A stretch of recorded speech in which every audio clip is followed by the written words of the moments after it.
Dear friends, welcome back to Data Analytics Talks. I always wondered about the volume of data being generated. I was just searching. So every minute, a lot of data is being created on different websites and apps like Twitter, YouTube, Instagram, and email. So some of the examples like in 1 minute on Twitter, people send 277,000 tweets. In 1 minute on YouTube, people watch 72 hours of videos. In 1 minute on Instagram, people make over 216,000 new posts. In 1 minute over email, people send over 204 million emails. This is very large amount of data being created in just 1 minute. It is important to remember that these numbers are constantly changing and getting bigger as more people use these websites and apps. Sometimes you may not trust your data because of the variety, volume, veracity of the data being created in your organization, in your firm. So if you feel like you don't trust your data, there is probably a good reason.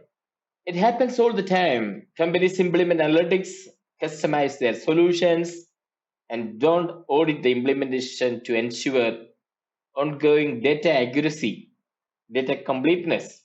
This leads to multiple inaccuracies, gaps in tracking, and even worse, information that is simply missing.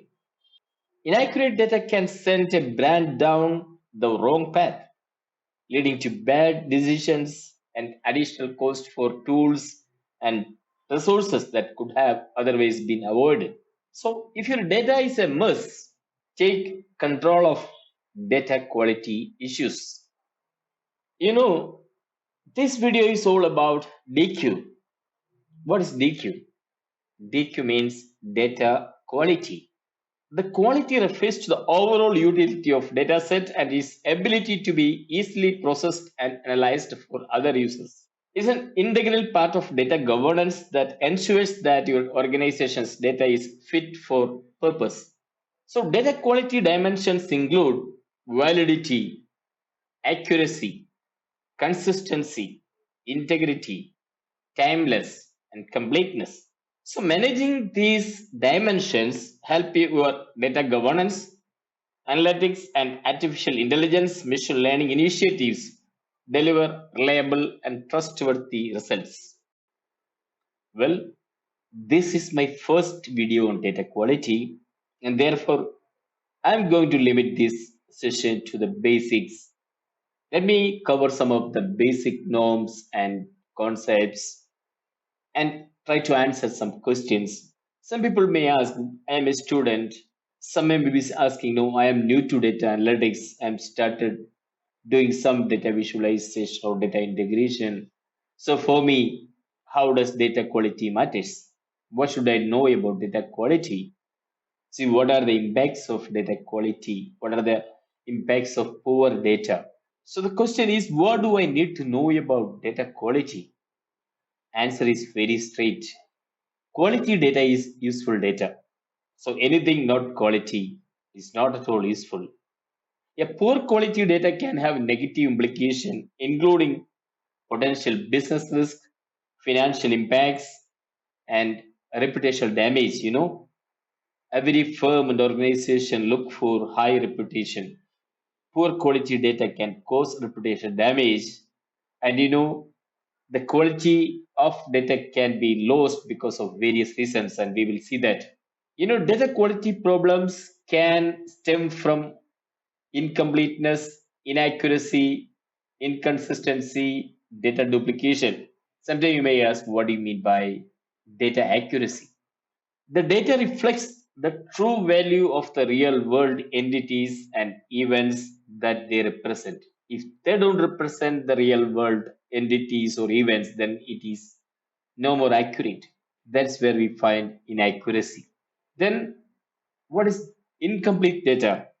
Data completeness means It covers all the relevant aspects of information domain and does not have any missing values or gaps. Sometimes you may have data but doesn't have all the information. Sometimes there could be some gaps. Then another point is inconsistency. What is inconsistency? When data flows from different sources, different applications, then if they don't maintain a consistency, then that denotes some inconsistency in data. And again, data duplication is another problem which causes data quality issues. Okay, another question we can expect from a poor data quality point of view is what is the cost of poor data? Do you have that question with you? Yes, we need to pay a cost for the poor data. I don't know if you believe it or not. Yes, it has a cost. And what is that cost? The cost of poor data can vary depending on several factors. You can attribute to something flawed insight, maybe financial expenses, organizational efficiency, then it can issues during migrations, then overall bottleneck, and there are many which I have not mentioned it here. So coming to flawed insight, the insight that we derive from data are subject to quality of the data itself. For example, a business leader may make a key decision based on insight from their data without realizing that the multiple sources used to draw insight contain duplicates. The redundancy may skew the findings such that they do not reflect reality, resulting flawed insight. So one of the reports from Gardner says the organizations believe poor data quality to be responsible for an average of 15 million per year losses. And this is likely to worsen as information environments become increasingly complex, a challenge faced by organizations of all sizes. You know, that is where you are realizing the cost of poor data. And all of them has impacts. Okay, I'm not going through each of them, but just try to understand poor data can decrease or impact the efficiency of the organization. It can bring overall bottleneck. Then during a migration, when we are moving our data into a new platform, it can bring unexpected issues. And of course, the financial expenses which could have been avoided if data quality was maintained. So that is the cost of poor data. Then, what are the benefit of improving data quality? See, when any organization, any firm think of improving their data, there should be some benefits, right? So what are those benefits? You can simply say that there is a faster innovation cycle, there's improved business efficiency, more effective R&D. So when data is of excellent quality, it can be easily processed and analyzed. This leads to insight that help the organization make better decisions.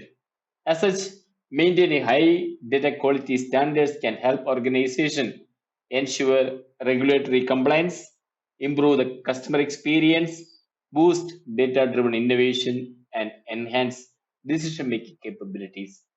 So, do we need to maintain or improve data quality?